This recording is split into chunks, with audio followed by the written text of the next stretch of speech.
নমস্কার। অচেনা বন্ধু গরিবদের পাশে এই ফেসবুক সংস্থার পক্ষ থেকে আমার মায়ের অসুস্থতার কারণে আমি সেই দুস্থ পরিবারের বাড়িতে রেশন দিতে যেতে পারিনি, কিন্তু আমি আমার টিমের সদস্যকে দিয়ে তার বাড়িতে কিছু বৃদ্ধ বাবা মার বাড়িতে কিছু রেশন পৌঁছে দিয়েছি।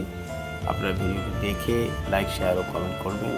আমি যাতে এইভাবে দুস্থ মানুষের পাশে সর্বদা থাকতে পারি আমার সাধ্য অনুযায়ী।